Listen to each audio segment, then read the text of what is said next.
you in your book did something so wonderful, which is actually talking about real people and who are impacted by climate change, and specifically what you call, of course, this great displacement. Talk about your approach. Like, who did you speak to? Which of the many fires and floods and fucking hurricanes were they suffering from? And had they been in multiple? Like, anyway, who did you speak with? Yeah, so what I wanted to do was I started working on the book in 2020, and what I wanted to do was look at the sort of longer term recovery from a few big disasters that had happened a few years earlier. So instead of picking the ones that were, in the news at the time, basically what I did was I looked at a few hurricanes that had struck in 2017, a really large complex of wildfires that had hit California, Northern California, that is, in 2017 and 2018. And then a few longer term events like sea level rise and drought that had started to get bad around the same time. What I really, what I started with each place was really the people who had lost their homes in each disaster, used the white pages or in some cases records from FEMA to figure out who had sold their home or who had left after disasters. And then I basically just called them and asked them to tell me what had happened to them. And I kind of worked out from there to try to create like a portrait of what each community had been like, before the disaster, what its history was, and then what kind of happened in the sort of chaotic first months and years that followed a disaster, right? So people move, they come back, they decide whether they want to leave or not, they get screwed by their insurance companies.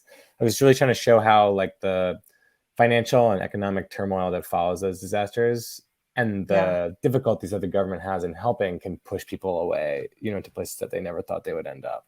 Yeah, absolutely. So what, like, we know we're fucking up on like real climate action, as we expand drilling in the Arctic and whatnot, even though it's the most any president has done in history. So I guess we should be thankful for the, crumbs that were given by the Biden administration. But how is the government doing on these levels? Like, who did you, like, how did FEMA show up or not?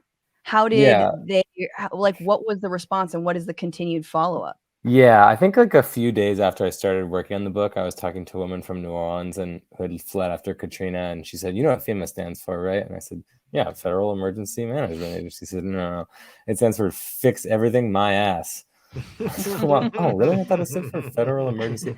No, they do a very, very bad job of this. They don't have anywhere near enough money, first of all, but also they have a pretty outdated approach to what like recovery means, right? So they basically show up, they hand out money to the people who are eligible, but in many cases you have to like upload a PDF of your, home deed while you're living out of your car, your house is flooded. It's very, very difficult to get paid in the first weeks after a disaster. And really, there's not much focus on building back safer in the long term, right? So they more or less just put things back where they were to the extent that they could. And the Biden administration has spent, the most amount of money that any administration has, although that's kind of like saying it's like the most pleasant root canal that anyone's ever been given, on this sort of long-term disaster recovery, changing the way that we build to make things more resilient to floods and wildfires. So that's in the single-digit billions so far. It's not very much money, but there is signs that FEMA is now authorized to spend tiny portions of this, whereas in previous decades they could spend none. So you can kind of, your mileage may vary on that, but overall, usually it's a catastrophe, after a natural disaster in this country. It just almost nothing works, and people are quite opportunistic, and it really lengthens the recovery time for a place that gets hit by a disaster like this because there's just not enough money coming in. Yeah, and what happens to those, like, a few questions about like folks who are displaced. Do they see themselves as climate refugees, or are they like, yeah, my grandfather was displaced by a hurricane, or one small thing that I know is that a lot of folks who fled Hurricane Katrina's destruction wound up in Texas only to be further displaced by massive flooding and hurricanes there. Yeah, it also happened. I also spoke to someone who was displaced by that flooding in Hurricane Harvey and then ended up in California. and got displaced by a wildfire a few years later when they were living in a trailer park in the We're mountains. talking 3 times then. Oh no, they were not displaced by Katrina, but I'm sure it's happened. Like Right. I just never found them. But I mean, I think that people don't really see themselves as climate refugees. A lot of them don't believe in the science of climate change. First of all, they can often point to other, really proximate reasons why their home was really vulnerable, such as like it was built within 40 feet of a river. Right. And there are, it's just not at the front of their mind. But they also don't really see themselves as refugees or migrants, right? A lot of them have deep attachments to the places that they're from. Of And in course. fact, being displaced by disaster often makes you more attached to the place that you're from. And so they think about their departure as temporary or as involuntary. And they Yeah. mostly think of themselves as, people who have been involuntarily pushed out of a certain place, but they still belong to that place, right? So Right. most people wouldn't call themselves climate migrants or climate refugees, even though that's in fact what they are.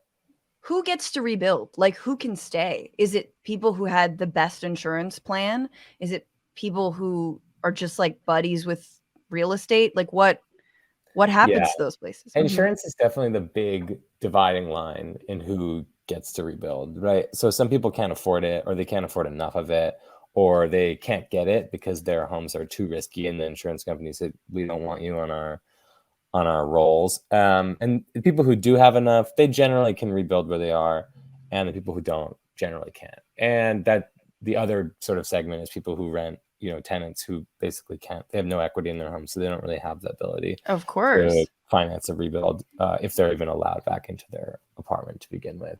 And I think the other thing though is that the sum total of all the money that we have spent on flood walls or on elevating houses, that money has tended to go for the most part to wealthier and whiter communities. So the other answer is you rebuild, your whole community rebuilds if you can find, the clout or the political influence or just the time to apply for these federal grants that give you the money to do this kind of work, right? So it's people at the individual level who have more money through insurance who can afford it, and then people who live in communities that have more money and more clout as well. I guess I wanted you talk about managed retreat as a way to preempt climate disaster. What is managed retreat? Yeah, so managed retreat is the term that academics use for the government making a coordinated attempt to move people away from a really vulnerable area, right? So the government gives you money to leave your house and then go somewhere else, and then they knock down the house. And this is probably, certainly the most cost effective, but also, the most permanent tool we have for adapting to climate change, right? If you destroy a house, it can't flood again because it's not there. Right. But the problem is it often comes with a lot of pain for people who have to leave these places, right? And they, even when they get money, oftentimes it's not enough, and they don't feel that the government has given them a fair deal. And sometimes, you have these sort of historic or really precious communities that get bought out by the government. They're no longer there, and people end up just going their separate ways. So there's a lot of difficulties there. Have we implemented that? Has that happened? Yeah, we've tried. We've done it a few times. It's happened a lot in Houston and North Carolina. These sort of small subdivisions that were built very badly get bought out. And then I think probably the most famous example is this island community called Ile Jean Charles in Louisiana. It's the Yeah. first example of a community that was relocated in its entirety, quote unquote, because a lot of people left voluntarily. A lot of people are refusing to leave. It's again kind of a mess, and it hasn't worked out very well. And they got moved inland, right? Because that's safer, but they were mostly subsistence fishermen. So now they don't have the ability to fish for shrimp anymore. It also so happens that their new community is right next to a Chevron equipment facility, which is a really unfortunate outcome for them. So yeah, I mean, this is in theory really good policy because it keeps people safe, but in practice, it's turned out to be really ugly, and it's very, very difficult to execute. I mean, I just, as someone who's been like super anecdotally to a couple of places in this, like along the Gulf Coast, and then just on a whim to Florida, like to the little panhandle area. We in this country live in such like dystopian climate denial, like every day. And you're talking about moving people next to a Chevron. I mean, the whole Gulf Coast is just, retreating, like receding land, and then building the highway a little bit higher so that the oil rigs can pass and the trucks can get the oil from. I mean, and it just, and you're like, well, we are in the upside down here. And then in Florida, I remember just watching people.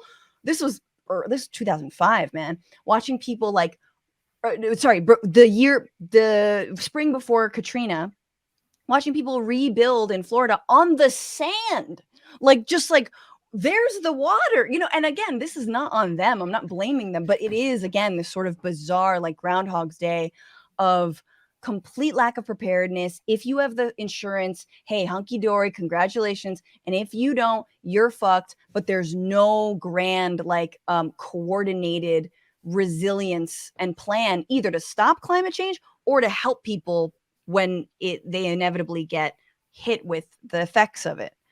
Yeah, I think it's important to emphasize that basically everybody has an incentive to keep things the way that they are. I mean, local governments, they like when their tax base expands, right? The developers, they can, as soon as the home's sold, they're basically fine. The federal government does pay a decent amount of money to a lot of these communities to help them rebuild, sometimes 4, 5, 6, 7 times. And then as long as you can find someone to buy your beachfront home in Florida, which is not that difficult, you're not really at risk either, unless you happen to get hit in a flood. But if you lived there for 10 years and said, okay, I'm good, you can sell your home probably for a profit. And that's going to continue for a decent amount of time, for as long as the system keeps moving. And every time there's a flood, property values fall, people flee. But then a lot of times they go right back up because our memories are pretty short. And that's why I think that the government has to take a much more active role in, as you said, planning for this kind of thing. And that's just not something that we've ever done. What's going on, Frantifa? If you haven't already, subscribe to this channel right now. Hit that button. And also, you can become a patron and support the show every single week. Get access to bonus episodes and exclusive merchandise. Patreon.com/Bitchuation Room. Do it.